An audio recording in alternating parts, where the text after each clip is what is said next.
My daughter said something to me 8 months ago that I have not been able to stop thinking about. Not a single day has passed. I am 83 years old. My name is Harold, and I asked my daughter a question I should have asked her 30 years ago. I am still not sure I was ready for the answer.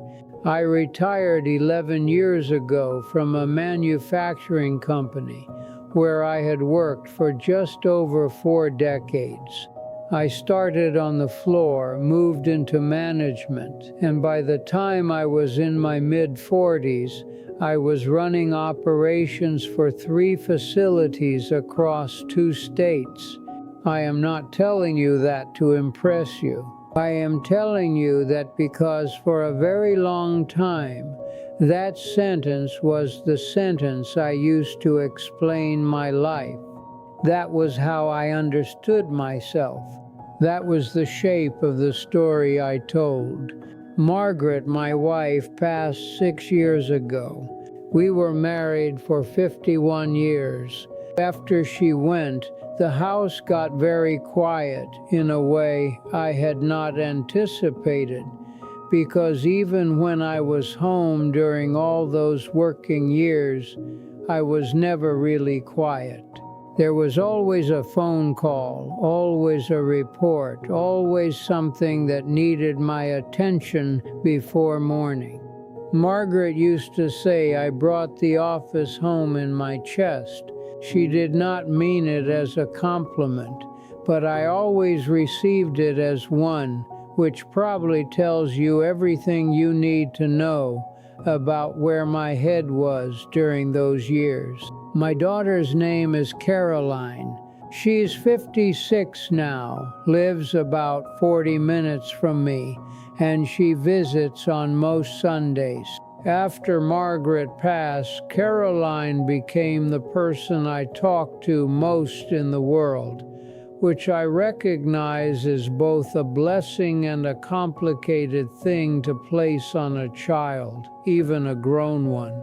We would sit at my kitchen table with coffee and talk for 2, sometimes 3 hours, and I came to know her, really know her, in those years after her mother died, in a way that I am ashamed to say I had not fully managed during the years when it would have cost me less to do so. It was during one of those Sunday mornings about 8 months ago now that I asked her.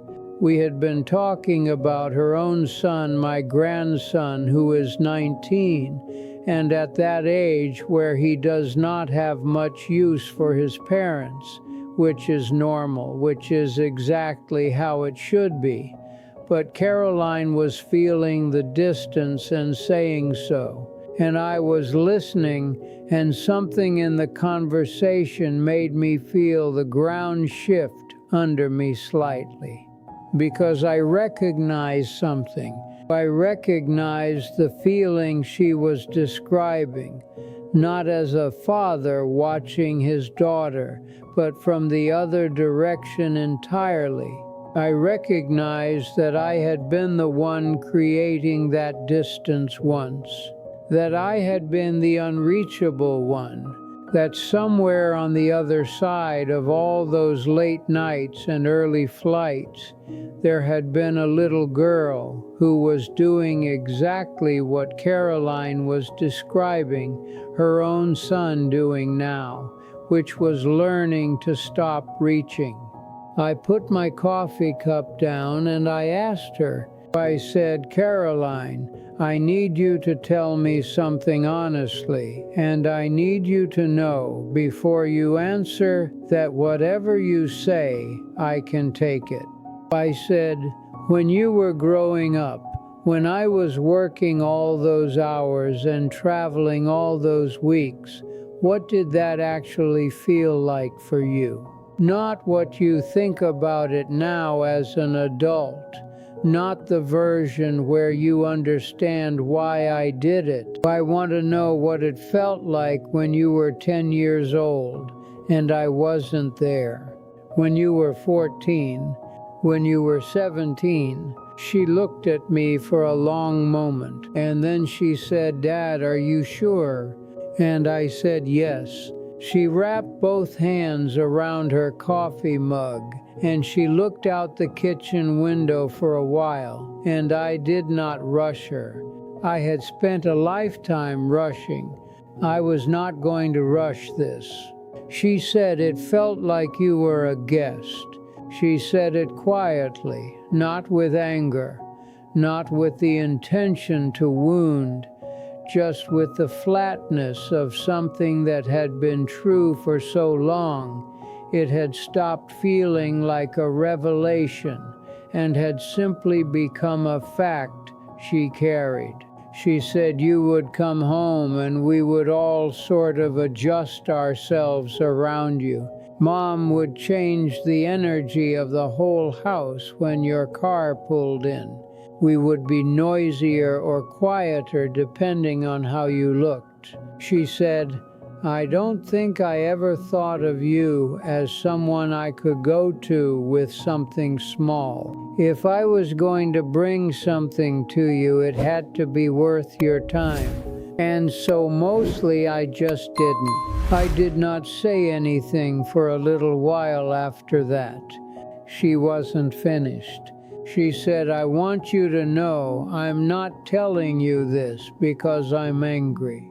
I worked through the anger a long time ago. I'm telling you because you asked me honestly, and you deserve an honest answer. And also because I think you're strong enough to hear it now in a way that maybe you weren't before." I asked her when she worked through the anger.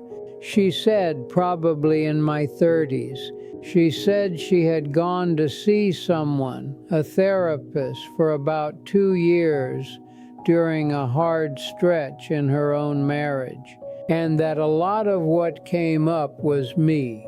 She said she had never planned to tell me that.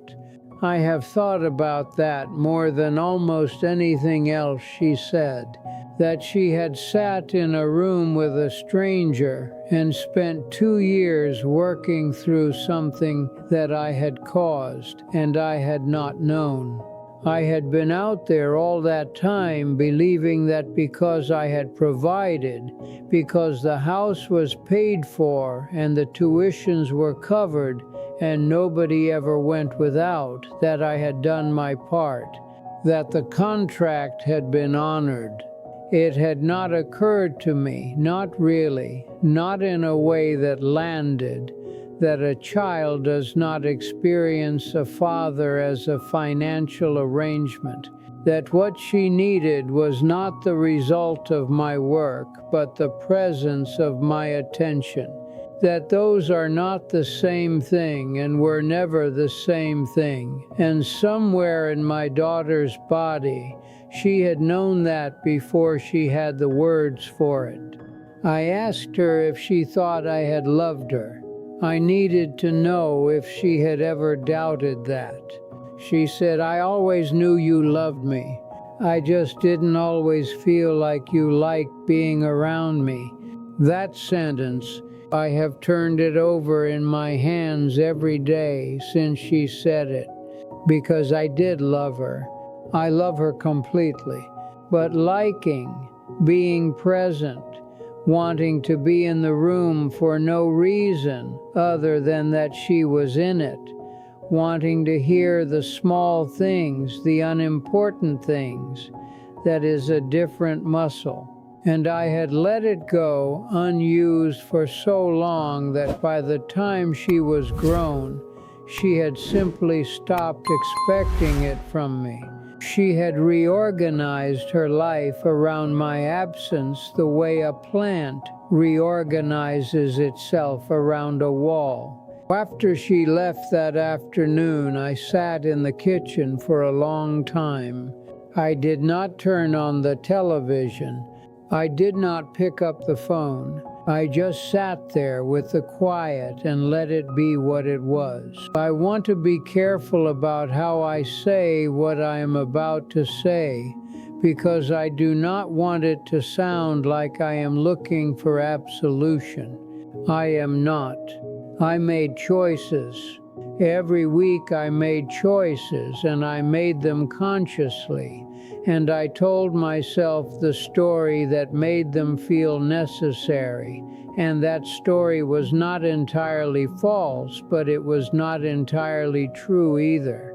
The truth is, I also liked my work. I liked being needed in that way.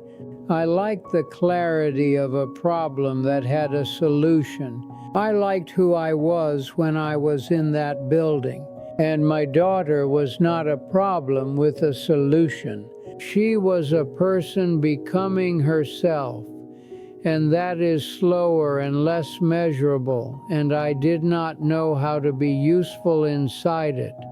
And so I stayed where I knew how to be useful, and I told myself I was doing it for her.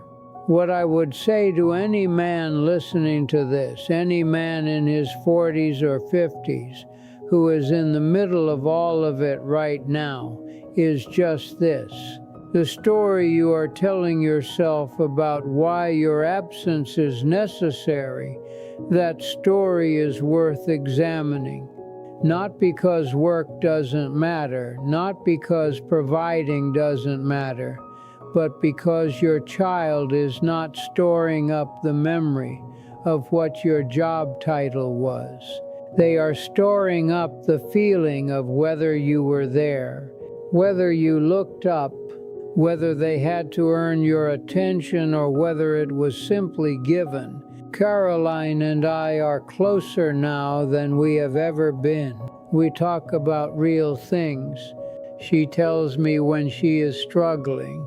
A few months ago, she called me on a Wednesday, which she never used to do, just to talk, and I stayed on the phone with her for an hour and a half. And when we hung up, I sat there with something I can only describe as grief mixed with gratitude.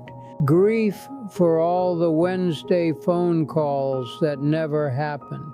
Gratitude that we found our way here at all. I am 83 years old. I do not know how many Sundays I have left with her, but I know that I will not spend them being a guest in my own daughter's life. I know what it cost her that I was one for so long, and I know that the most important thing I can do with whatever time remains is to be worth the honesty she gave me on that quiet Sunday morning when she wrapped her hands around her coffee cup and told me the truth I had spent a lifetime being too busy to ask for.